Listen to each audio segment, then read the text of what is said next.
I've been seeing a lot of videos of people talking about the 31 movies they're going to be watching for the 31 days of Halloween. But Multi, I hear you say, we're already in day 2. You've already screwed this up. Not necessarily. I did watch the first movie yesterday, but I kind of figured it'd be a little fun to talk about the 31 movies I'm going to spend for the 31 days, which even I don't know if I'm going to be able to complete. But hey, it's worth a shot, and also it would make a fun movie. I mean, a fun video. So yeah, each day, just basically for the 31 days of Halloween, watch a different movie each day. And I've already gone through 2 of those, so not only am I going to talk about the 2 I watched, but also talk about the other 29 movies I intend to watch each day. And no, I won't be doing reviews of them. This is just a personal thing, and this is just my personal list of movies I'm going to watch for the Halloween season. And I'm always excited. What 31 movies are you going to be watching, or have already watched the 2 already? But anyway, let's get started with days 1 and 2, which I have completed. Day 1 was Sleepy Hollow. Sleepy Hollow, I think, is a perfect movie to start off the Halloween season because it has such great Halloween vibes. Tim Burton, say what you want about the man, the dude is immaculate when it comes to atmosphere, and this movie drips with atmosphere. Just absolute Halloween vibes all the way through. It's also, I wouldn't say scary. It is violent, but not scary. It's probably Burton's most violent film, but I don't think you could classify it as the scariest film he's ever done. But still, I think it's a pretty solid. Movie through and through, and that's why I wanted to start it because it has that great not just Halloween vibes, but also autumn vibes. Then we have Day 2, which is a movie I finished today, Ernest Scared Stupid. What, did you think every movie was going to be scary? No. Although, to be fair, Ernest Scared Stupid is kind of a horror movie in its own right. I remember when I first watched it as a kid on the Disney Channel, I remember that scene where the troll takes that first kid's soul, and it's just horrendous screaming. It's a great horror movie for kids. It's one of those 90s horror movies for kids like Hocus Pocus that makes you go, oh, if you like that, then you're probably going to get stronger tastes in horror throughout as the years progress. So yeah, Ernest Scared Stupid was my second film of the 31 days, and the one I completed.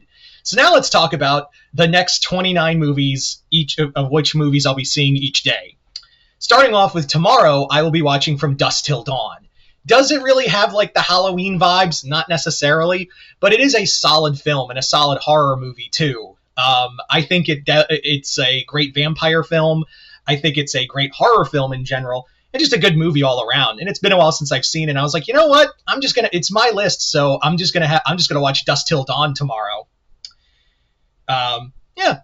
So now we come to Day 4, Psycho 2. But Multi, I hear you say, what about Psycho 1? Why aren't you watching Psycho 1? First off, shut up. Secondly, the other reason is because I watched Psycho 3 times last month, and Psycho 2 is actually a good movie. Psycho 2 is a legit solid sequel to the original film. And yeah, I was like, you know what? I was going to put Psycho here, but I was like, I watched it 3 times in 3 separate times over the last month. So why not give Psycho 2 a chime to come off the bench and watch it? So hence, that's why I chose Psycho 2. Also because it's also a solid film. It's a great character piece on Norman Bates in his own right, and shockingly good. Next up, Day 5, Van Helsing.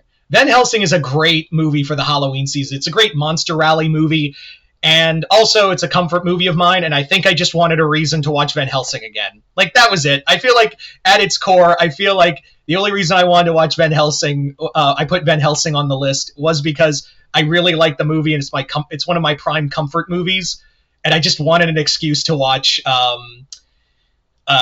I just wanted to have the excuse to watch Van Helsing again. But in fairness, it is a good movie to watch this Halloween season. Like I said, it's a great monster rally movie. It's a solid love letter to the Universal Monsters. Yeah. Next up, Day 6, Nightmare on Elm Street. Yeah. I think it would have been remiss not to have Freddy on here, and it's been a while since I've watched A Nightmare on Elm Street. Not because it's bad or anything, it's just that I haven't had the urge to, but I figured since it was the Halloween season, Freddy should come off the bench, and I should watch at least one Nightmare on Elm Street movie. And why not the original one? Day 7, The Abominable Snowman, a early Hammer film that you could argue is more of a winter film, which I'll probably watch again during the winter season. But honestly, though, the movie is pretty solid, a pretty solid, scary movie, you know. And also, you can't go wrong with Peter Cushing in the film as well. You really can't go wrong with Peter Cushing in anything. Also, the movie, even though you don't see a lot of the Yeti, you feel the presence every time. And God, is this movie atmospheric. Next up for day 8, which will be a full moon, I am going to be watching the 2010 Wolfman remake. Is this movie great? No, I think it's better than the 2025 remake. That's for damn sure. But I think I don't understand the hate for it. Is Anthony Hopkins giving a boring performance? Yes. Is there some things story-wise that don't make sense? Yes. And also the CGI is really dated? Yes. But you know what? Shut up. It's a solid werewolf movie, and we don't have a lot of those. And much like I said with Sleepy Hollow, this movie just captures and oozes atmosphere. This movie was perfect on atmosphere, and also you can't go wrong with Rick Baker's design, makeup in any way, shape, or form. And it's also been a while since I've watched the 2010 remake, and I was like, you know what? This would be a good excuse to watch it this year. Day 9, Alien. Yeah, another solid creature feature and arguably one of the best horror films of all time. Why not put some sci-fi horror, inject some sci-fi horror into my veins with Alien? Because, yeah, why not?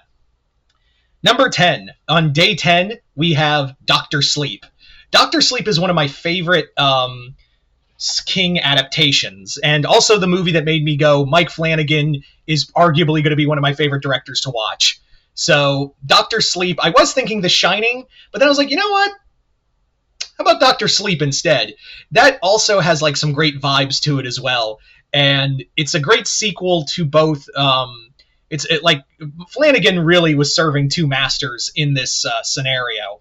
But I will say he serves both as a sequel to the book, as an adaptation of the Dr. Sleep novel, and being a direct sequel to Kubrick's Shining. So yeah. Day 11, Ghostbusters. Yeah, I told you, not every movie is going to be a horror movie. Ghostbusters is just a great film, and any excuse to watch it is one I will gladly take. And yeah, I'm surprised everyone has the Ghostbusters theme on their Halloween playlist, but when anyone talks about like watching it for Halloween, everyone's like, nah. So why not watch a movie with ghosts during spooky season, right? Day 12, Dead Silence. Dead Silence was a James Wan and Leigh Whannell movie that flew under the radar, and it's a cool movie that's slowly getting a cult following again. If you don't know what this movie is about, the movie follows a young man going back to his hometown that's being haunted by the spirit of a dead ventriloquist named Mary Shaw, who kills people if they scream when they see her. It's got puppets again. I don't know what it is with puppets and Leigh Whannell, but whatever. I really like this movie. Again, it's great. It's atmospheric and feels like a gothic Universal monster movie in its own right. Anyway, moving on now to day 13. That was day 12. Day 13 is The Black Cat. The Black Cat is a Universal horror movie from the 1930s that was one of the first collaborations that featured Bela Lugosi and Boris Karloff in the same movie. If you don't know what this movie is about, it's basically about a guy. Bela Lugosi plays a man looking for revenge against Boris Karloff, who plays a Satanist who has murdered his daughter and wife, and a couple gets caught in the middle of their dark occult game. It's actually really cool. It is a little bizarre, but it also has a really dark and sinister ending to it, and was one of the movies that was pre-Hays Code. So little to no censorship. Next up, for day 14, we have Halloween 3, Season of the Witch. I don't care what you say. Halloween 3, Season of the Witch is a great movie. Oh, but it doesn't have Michael. Shut the fuck up. I don't care. It's a great autumn film, and it feels like a Halloween film. Sometimes even more than some of the other Halloween sequels. It's also such a batshit movie that you just can't look away from. And also Tom Atkins. What more do I need to say?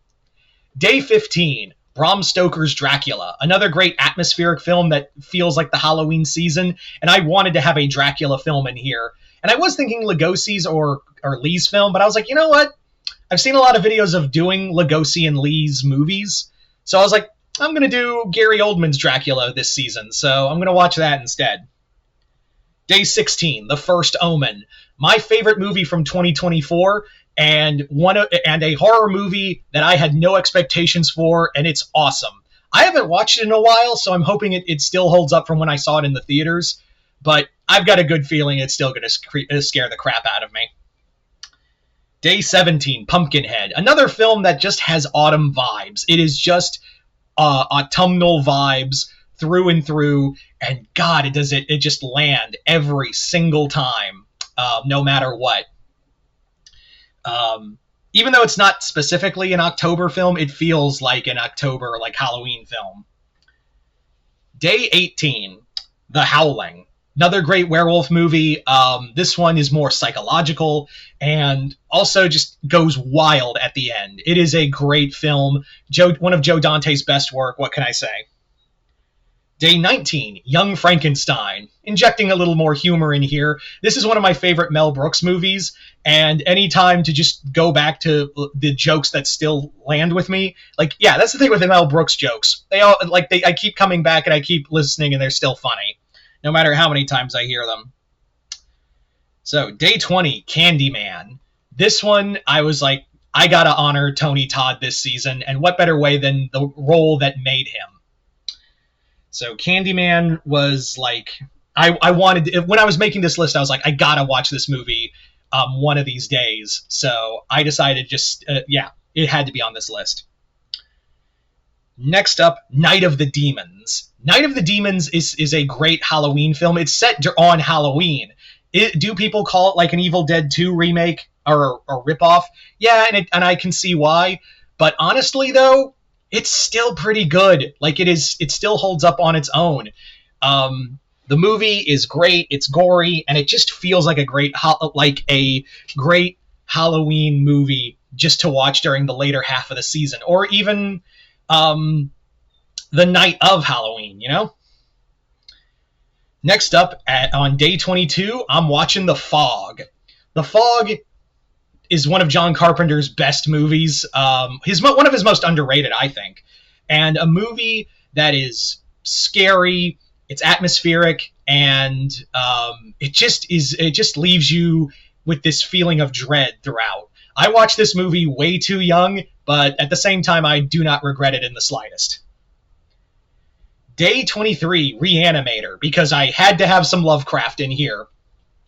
I really had to have some Lovecraft in this movie, and by God, I really wanted to watch. I was thinking In the Mouth of Madness, but I was like, I don't want it. No, I want to save that for another time. And I was debating this or In the Mouth of Madness, and I eventually decided to go with Reanimator because, Jeffrey Combs, and also this movie's just insane. Next up, another Hammer film for day 24, The Devil Rides Out. Sometimes called the peak of the Hammer Mountain. This movie has a great performance by Christopher Lee. It also has just great performances throughout, and is a movie, a very unique take on satanic cults. I don't want to give too much away, but I think it's a solid horror movie through and through. So, day 25, Evil Dead 2, because God help me, I wanted to have an Evil Dead movie in here, and anytime to have an excuse to watch Evil Dead, let alone Evil Dead 2, is a good one. So yeah, I was like, God, I gotta have an Evil Dead movie, at least one Evil Dead movie, for this 31-day challenge, which again, I don't know if I'll be able to complete, but hey, I'll at least try. But Evil Dead 2, I was like, if it's any Evil Dead movie I'm going to watch this season, it's going to be this one. Then our only animated film for day 26, Vampire Hunter D, the original 80s one. This is a great horror film. It's also just one of those early 80s, 90s anime with the 2D, and also just really downright disturbing in its own right. I think it's a great film, and I can't wait to watch it. Day 27, Killer Clowns from Outer Space. This is another one that just gives you the Halloween vibes, even though it's not really a Halloween movie. It's fun, it's quotable, and it just works for the Halloween season. Day 28, Late Night with the Devil. This is another movie that it's set during Halloween and gives you those Halloween vibes through and through, which I really do like.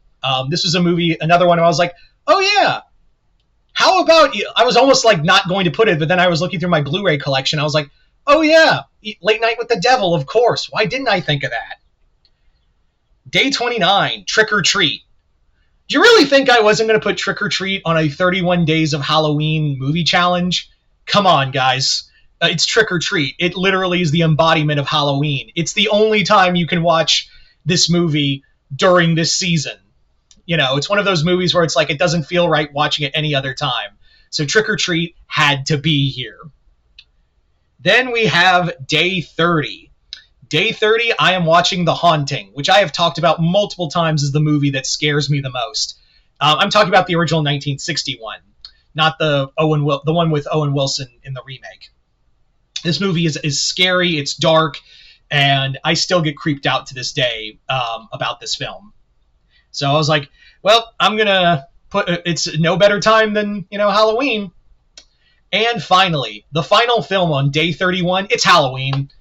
Like, are you even shocked? Like, I'm pretty sure you all watch this going, Day 31 is going to be John Carpenter's Halloween. Of course it's going to be Halloween. It's the most Halloween movie out of all of these Halloween movies. Hell, it's even in the title. Like, to not have it, yeah, I was debating not to have Season of the Witch on here because I was, like, from the get-go, like, Day 31 was going to be Halloween. But at the same time, I was like, Season of the Witch is so drastically different. I can cheat a little and have 2 Halloween movies on here.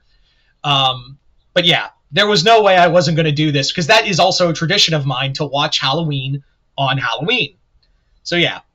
Anyway, so there you go, guys. That is that's my hopefully I can complete it. I'm not saying I can, but I thought I'd do this list. And also, out of curiosity, what 31 movies are you going to watch each day for the 31 days of Halloween? Just comment below, let me know. Other than that, hope you all enjoyed this. I'm Mr. Multiverse. I'll see you next time in the Multiverse.